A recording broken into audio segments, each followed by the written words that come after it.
buenas tardes, bienvenidos a todos aquí a México Informado. Les habla Arturo Herrera, también conocido como León Economista, y es un gusto estar aquí con ustedes. El día de hoy, 1 de septiembre, como ustedes sabrán, se hace el informe de gobierno. Este informe, pues, que tiene básicamente, ya casi podemos hablar de un siglo de existencia. Si los datos están mal, pues una disculpa.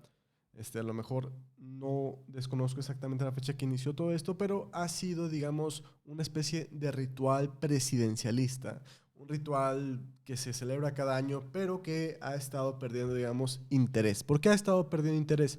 Bueno, el informe de gobierno es una manera en la que el presidente rinde cuentas a los mexicanos a través de su administración. Lo hizo Peña Nieto, lo hizo Calderón, lo hizo Fox, lo hizo Cedillo, etcétera, etcétera, etcétera. ¿Cuál es el problema y por qué estos informes ya no se sienten de esa manera?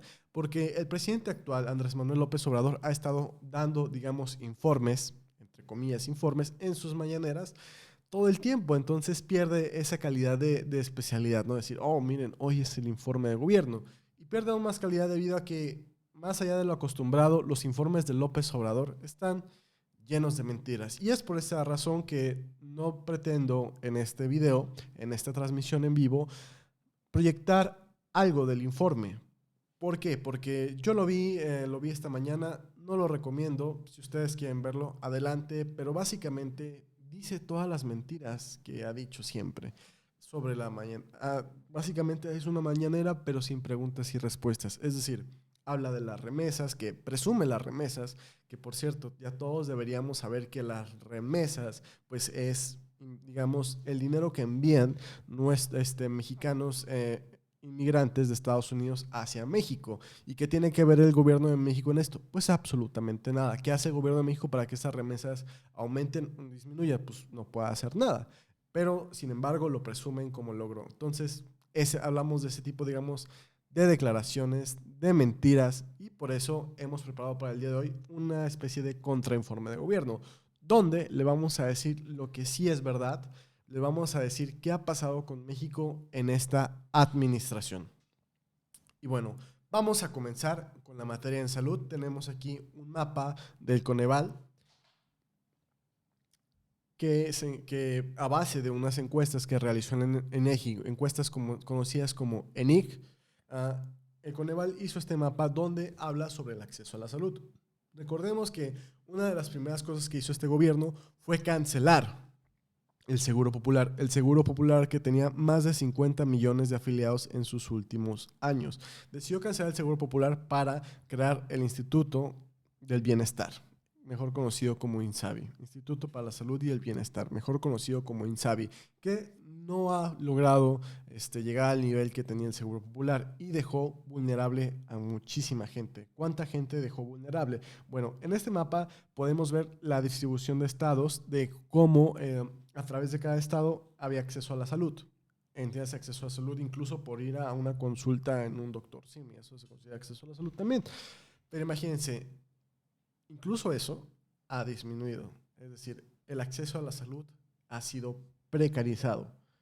Como vemos en el mapa, tenemos una comparación del México del 2018 con un México del 2020, de México del año pasado justamente. Antes podíamos ver que había, digamos, una disparidad, ¿no? Podemos ver incluso que los estados del norte, cosa rara, pues había un mayor acceso a la salud que los estados del centro, sur e incluso del Bajío. Ojo, hay que interpretar esto bien. Esto es carencia de acceso a la salud. Entonces, entre más intenso es el color verde, quiere decir que hay más carencia. Entre menos intenso es el color verde, significa que hay menos carencia.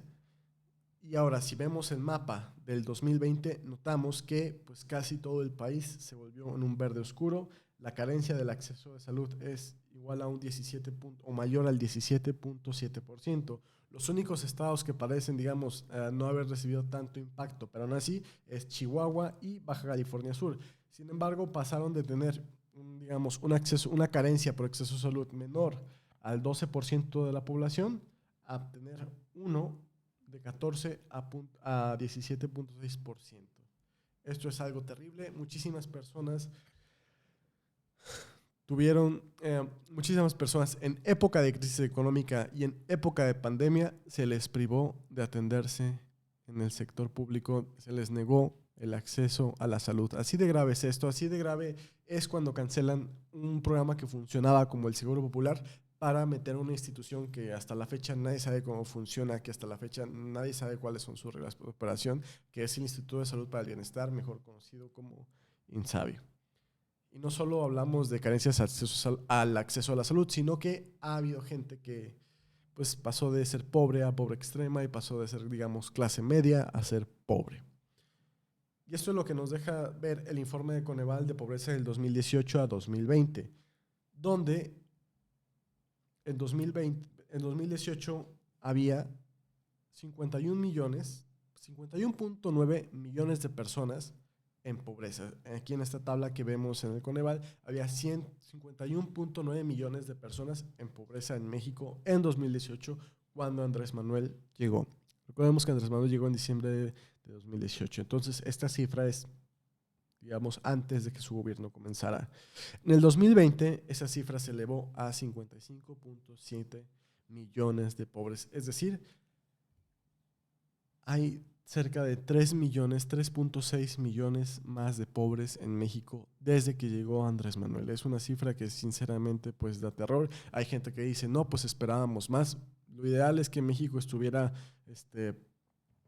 pues creciendo en gente no pobre, ¿no? Pero es al revés, estamos creciendo en gente pobre y celebran que no fueron tantos. Háganme el favor. Entonces, hemos pasado a tener, digamos, carencia en accesos a salud y aumento en la pobreza. Ahora, también existe esto de pobreza, bueno, lo que yo le mencioné pues fueron tan solo algunos indicadores. También tenemos la cifra de pobreza extrema, donde en 2018 teníamos 8.7 millones de personas en pobreza extrema y ahora tenemos 10.8 millones de personas en pobreza extrema. Es decir, aumentaron 2.1 millones de personas en pobreza extrema, cosa que debería ser algo que no se celebre, cosa que deberían haber dicho en su informe, pero no, convenientemente dijeron las mismas cosas de siempre. Repito, si ustedes quieren ver el informe adelante, yo les estoy dando una pequeña resumen. Hablaron de remesas, hablaron del huachicol, que pues Pemex dejó de reportar cifras de huachicol, no es tanto que se haya acabado. Hablaron sobre el aeropuerto de Texcoco, mentiras, mentiras, mentiras, como pues ya todos conoceremos. Y básicamente este informe de gobierno fue una repetición del segundo informe y del primer informe. Es decir, los avances han sido exactamente los mismos, por decir, y avances es un decir, más bien han sido más retrocesos, ¿no? Y pasamos a otro punto muy importante que también presumieron en este informe de gobierno y que aquí pues les vamos a echar el balde de agua fría. Y se trata de los homicidios dolosos. Aquí les presento una gráfica con la evolución de los homicidios dolosos.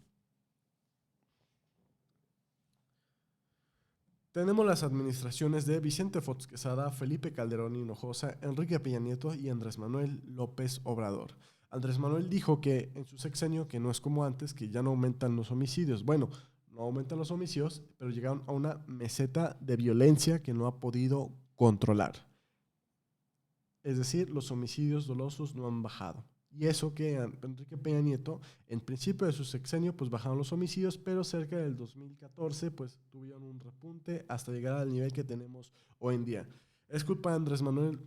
Sí, él es el presidente. Es culpa de él. Estos 3 años que ha sido gobernador, ha sido completamente su culpa este tema de seguridad. No puede anclarse en el pasado. Sus estrategias de seguridad hasta el momento no han rendido frutos. Dice, la tendencia de homicidios está, digamos, sigue estable, por decirlo así, claro, pero es diferente estar estable a 94 homicidios por día, como lo tiene Andrés Manuel hoy, a 35 homicidios por día, como lo tenía Vicente Fox Quesada. Años dorados, ¿no? Parece, hoy criticamos muchísimo al panista, pero nos gustaría volver a esas cifras de seguridad. Entonces, la violencia está peor que nunca. Parece que no hay una tendencia a la baja, más bien es exactamente la tendencia. Llegamos al punto más alto, llegamos al punto más alto de homicidios y parece que no queremos bajar de allí. Es una cosa tristísima. Y otra de las cosas que también celebraron hoy en su informe, pero que pues vamos a desmentir, es el dato de la inversión extranjera. Y aquí tenemos un cuadro del Banco de México. En este cuadro del Banco de México vemos cómo se ha comportado la inversión extranjera directa en los años del 2020 a 2021 dividida en trimestres. Si ustedes ponen atención, vamos a hacer una valoración respecto al año pasado. Recuerden que el año pasado no había vacuna, que la pandemia en todo el mundo estaba, digamos, en su punto más alto. Afortunadamente, hoy es diferente en todo el mundo, no tanto en México. En todo el mundo hay una reactivación económica. Estados Unidos está volviendo a hacer inversiones, hay crecimiento de empleo. México parece rezagado en esta área. Sin embargo, pues veamos aquí qué dicen los datos. Esperaríamos que en el primer y segundo trimestre la inversión extranjera directa pues fuera mayor, pero no. En año pasado, 2020, el primer trimestre de inversión extranjera fue de 16,000 millones de dólares, mientras en este 2021 es apenas de 10,000 millones de dólares. El segundo trimestre es de 2,000 millones de dólares del 2020 y el tercer trimestre de 1,000 millones. Este segundo trimestre, afortunadamente, creció un poquito la inversión extranjera a 5,000 millones respecto al trimestre del 2020. Sin embargo, pues las, digamos, inversiones siguen siendo paupérrimas, la inversión sigue a la baja, es una mentira que fue un récord de inversión. Y ojo al detalle del cuadro que dice nuevas inversiones. Las nuevas inversiones parecen haberse también estancado. Y es lo importante, las reinversiones y las nuevas inversiones. Ya no nos dio tiempo a hablar del tema de deuda externa, que también pues el señor dijo que no ha habido un aumento de deuda externa, y si usted se atreve a poner en Google Hacienda informe deuda externa, verá que pues es una mentira, que México sí que ha vendido bonos al extranjero para poder adquirir deuda externa, tanto en Europa como en Estados Unidos. Yo soy Arturo Herrera, muchas gracias por estar en este episodio de México Informado, nos estaremos viendo este viernes y hasta la próxima.